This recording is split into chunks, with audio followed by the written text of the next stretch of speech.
Thank you, Chair. Thank you, Madam Chair. Chris Daly, NSCA. Reading comments on behalf of Selena Ruhatch, who is teaching high school social studies right now in the Washoe County School District. I'm a teacher and a member of NSCA and WA, and I'm begging you to make some critical adjustments to the new funding formula prior to full implementation. Under the current plan, most districts across the state, including my own, will be frozen at our current amounts for years to come. With the rising costs of living and inflation in my area, this effectively cuts our budget for the foreseeable future, which will be incredibly harmful to our children.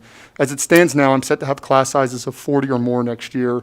That equates to just 6 minutes of instructional time per student per week, and sadly, that's the norm for classrooms across Nevada. My geography textbook lists 9/11 as a current event, and my world history textbook talks about this new thing called the internet. How are we supposed to teach when our classrooms are overcrowded and our materials are out of date? The new funding plan must have a hold harmless that accounts for both increasing student counts and the cost of doing business in each district.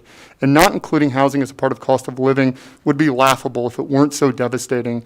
Teachers in Washoe County cannot afford to buy homes, but according to current calculations, we live in a low-cost area.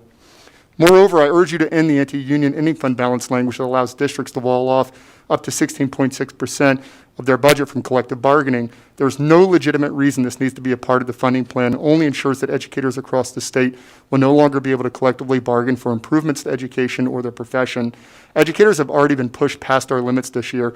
Our workloads have doubled, and we have risked our lives and health to keep students learning.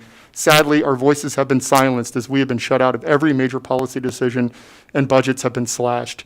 This absurd ending fund balance language demonstrates a severe lack of care or understanding about the position of educators. People can only be pushed so far before they break. Those were comments from Selena Ruhatch, but I'd like to make a quick personal observation as well.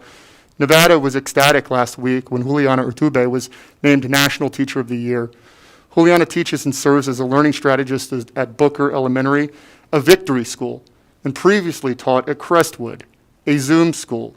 Zoom and Victory schools offer additional resources and supports for amazing teachers like Juliana. It is profoundly disappointing to watch these model equity programs get watered down and resources removed from our most inspiring educators. Thank you.